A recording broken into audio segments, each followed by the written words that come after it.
Good evening आप सारे लोगों को। और आए दोस्तों, पेपर तो हम लोगों ने दे ही लिया है, ठीक है, तो बहुत ज़्यादा उस पर कुछ बात करनी नहीं है। और आप सारे लोगों ने अच्छे से किया होगा, याद करिए। मैं पहले से आपसे बोल रहा था कि पेपर आसान आने वाला है, बस आपको क्या करना था कि गलतियां मिनिमाइज़ करनी थी, सिलेक्शन हो जाएगा और आप सारे लोग सेलेक्ट हो भी जाओगे, मुझे पूरी उम्मीद है। पेपर ऐसा है, आपको सब सारे लोग सेटिस्फाइड होंगे, सारे लोग खुश होंगे, बिल्कुल आप सारे लोग सेलेक्ट हो रहे हैं, ठीक है ना।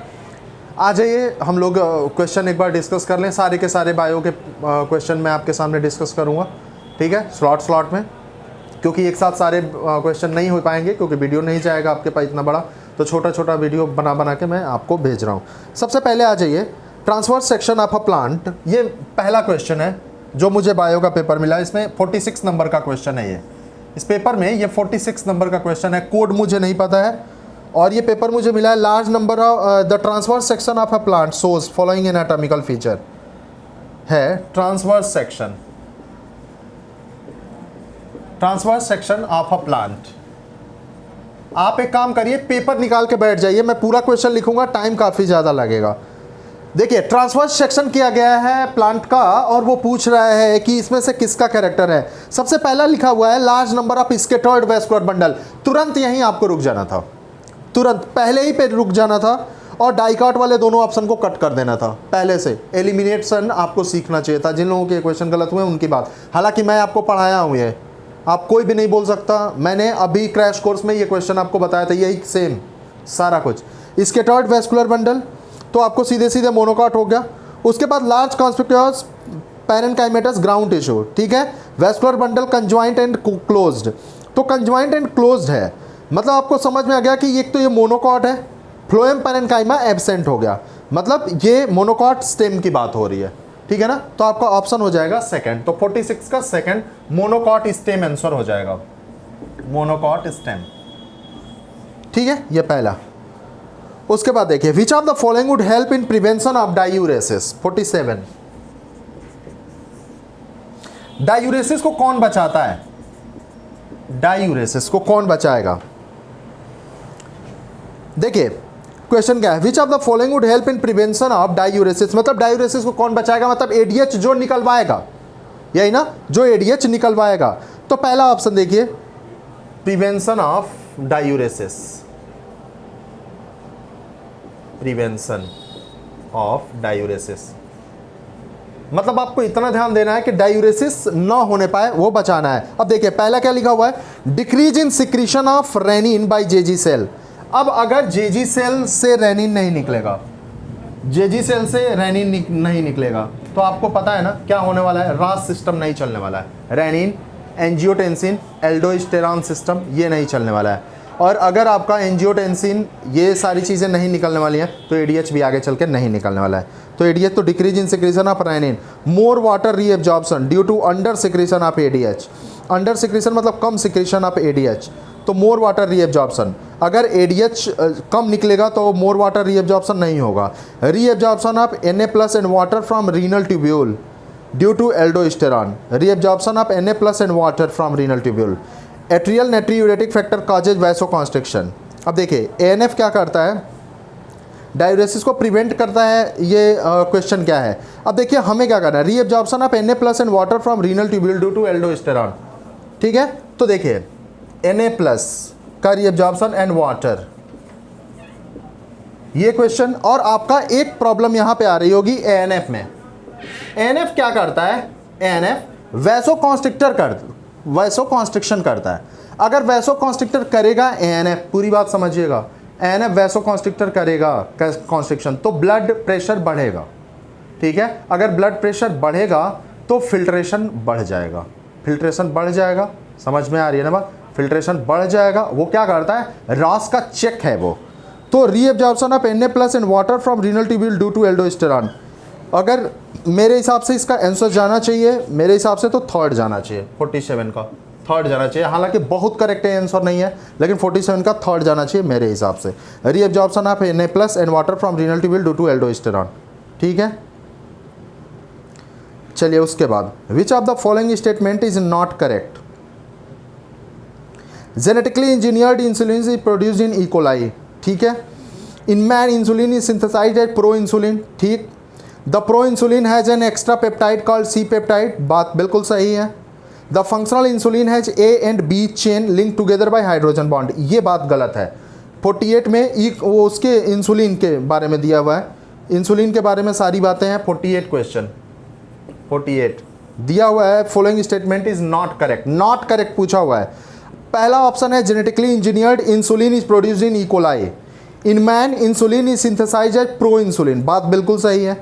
The pro insulin has an extra peptide called C peptide, the functional insulin has an A and B chain link together by hydrogen bond, तो ठीक है 48 का 4 हो जाएगा, क्योंकि हाइड्रोजन बॉन्ड से नहीं होता ए और बी, वहां पे कौन सा होता है, डाइसल्फाइड बॉन्ड, ठीक है, डाइसल्फाइड बॉन्ड होता है, तो 48 का 4 हो जाएगा। मतलब आंसर क्या सही होगा, the functional insulin has A and B chain, ये देखिए ये ए चेन हो जाएगा और ये बी चेन हो जाएगा, देखिए ये बी चेन और दोनों के बीच डाइसल्फाइड होता है, और यहाँ पे हाइड्रोजन बॉन्ड दिया हुआ है, तो यही वाला गलत हो जाएगा, टुगेदर बाय हाइड्रोजन बॉन्ड, ठीक है। उसके बाद आ जाइए 48 के बाद 49, embryological support for evolution was disapproved by, देखिए Oparin, Karl Ernst von Baer, Alfred Wallace और चार्ल्स डार्विन। देखिए एम्ब्रियोलॉजिकल सपोर्ट की अगर मैं बात करूं, एर्नस्ट हेकेल ने सबसे पहले दिया था, ये हेकेल ने एम्ब्रियोलॉजिकल सपोर्ट के बारे में बात कही थी और इसको डिसअप्रूव किया था वॉन बेयर ने, ठीक है। इसको किसने डिसअप्रूव किया था, वॉन बेयर, वॉन बेयर। मैं क्वेश्चन पूरा नहीं लिख रहा हूं, आप पेपर लेकर बैठेंगे। क्वेश्चन है embryological support for evolution was disapproved by, answer इसका जाएगा कार्ल अर्नस्ट वॉन बेयर, ठीक है, इसका वॉन बेयर आंसर जाएगा, मैं पहले बता दे रहा हूं। तो ये 49 क्वेश्चन हो गया। तो 4 क्वेश्चन मैंने डिस्कस कर दिया। Goblet cell of alimentary canal are modified, ये सब लोग जान रहे हैं, सिंपल कॉलमनर। गॉबलेट सेल किसका मॉडिफाई होता है, सिंपल कॉलमनर का होता है, ठीक है ना। तो गॉबलेट सेल सिंपल कॉलमनर का होगा, goblet cell simple columnar. QRS complex सबको पता है, डीपोलराइजेशन ऑफ वेंट्रिकल, ये मैंने अभी बताया था आपको जब ये क्रैश कोर्स का क्लास चल रहा था, ठीक है। तो ये अरे वेंट्रिकल में कॉन्ट्रैक्शन करवाएगा ना क्यूआरएस, पी वाला क्या कराएगा, एट्रिया में कॉन्ट्रैक्शन, और क्यूआरएस वेंट्रिकल में कॉन्ट्रैक्शन, और कॉन्ट्रैक्शन को डीपोलराइजेशन बोलते हैं। तो ये सारी चीज़ें हो जाएंगी। आ जाइए और आगे की क्वेश्चन देख लिए जाए।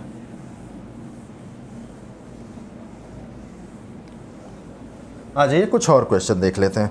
In light reaction plastoquinone facilitate the transfer of electron from, देखिए पीएस सेकेंड से इलेक्ट्रॉन निकलेगा, पीएस सेकेंड से इलेक्ट्रॉन निकलेगा, फियोफाइटिन को जाएगा, फियोफाइटिन को, फियोफाइटिन से जाएगा प्लास्टोक्विनोन को, प्लास्टोक्विनोन से साइटोक्रोम B6 को जाता है और वहां से प्लास्टोसाइनिन को जाता है। तो प्लास्टोक्विनोन से साइटोक्रोम, ये कह रहा है कि प्लास्टोक्विनोन किसको ट्रांसफर करेगा, तो प्लास्टोक्विनोन किसको इलेक्ट्रॉन ट्रांसफर कर रहा है, फियोफाइटिन, मतलब पीएस सेकेंड यहाँ डायरेक्ट दे दिया, तो पीएस सेकेंड का इलेक्ट्रॉन सीधे सीधे साइटोक्रोम B6 को जा रहा है, ठीक है ना। पीएस सेकेंड का साइटोक्रोम B6 को जा रहा है, यही पीक्यू के बारे में बात किया है। तो ये हम लोगों ने पढ़ा भी था फोटोसिंथेसिस में, जो अभी हम लोगों ने क्रैश कोर्स में पढ़ा था, ठीक है। उसके बाद अगला क्वेश्चन डायरेक्ट एनसीईआरटी से है, the product of reaction catalysed by nitrogenase in root nodule of leguminous plant, ammonia and hydrogen दोनों, तभी तो हाइड्रोजन टूटता है और प्रोटॉन और इलेक्ट्रॉन में टूटता है और उसको अमोनियम आयन में कन्वर्ट कर देता है, तो अमोनिया तो बनेगा ही बनेगा, अरे अमोनिया तो बनेगा ही बनेगा, 2 मोल अमोनिया का बन जाता है और उसके बाद हाइड्रोजन बनेगा H2, तो वही हाइड्रोजन टूटता है प्रोटॉन और इलेक्ट्रॉन में, तो अमोनियम आयन में कन्वर्ट कर देता है, तो अमोनिया एंड हाइड्रोजन दोनों हो जाएगा। तो product reaction catalysed by nitrogenase, nitrogenase in root nodule of leguminous plant are ammonia and hydrogen. तो ये 53 क्वेश्चन है, 53, इसका आंसर जाएगा अमोनिया एंड हाइड्रोजन, मतलब पूछ रहा है अमोनिया एंड हाइड्रोजन, पूछ रहा है कि प्रोडक्ट क्या होगा उस रिएक्शन का जिसको नाइट्रोजिनेज कैटालाइज करता है, तो अमोनिया एंड हाइड्रोजन। उसके बाद आ जाइए अगला क्वेश्चन, कितना ही आसान है, देख लीजिए, डायरेक्ट है।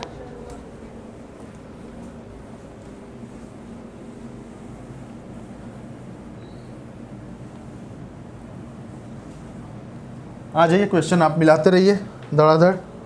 आ जाइए अगला 54 में दिया हुआ है जाइगोटीन, पैचिटीन, डिप्लोटीन और डायाकाइनेसिस। तो यहां मैं लिख दे रहा हूं जाइगोटीन, अब आप देखिए जाइगोटीन में क्या होता है, जाइगोटीन में क्या पेयरिंग होने लगेगी, जाइगोस मतलब पेयरिंग, मैंने बताया था आपको, तो सिनेप्सिस।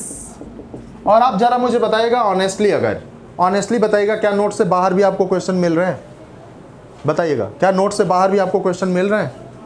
जाइगोटीन में सिनेप्सिस हो जाएगा, उसके बाद पैचिटीन है, क्या क्रॉसिंग ओवर, बोलिए पैचिटीन, क्या क्रॉसिंग ओवर,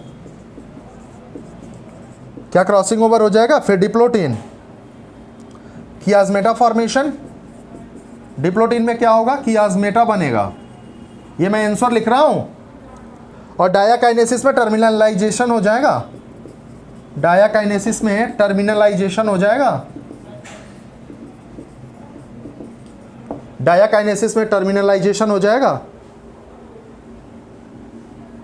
देखिए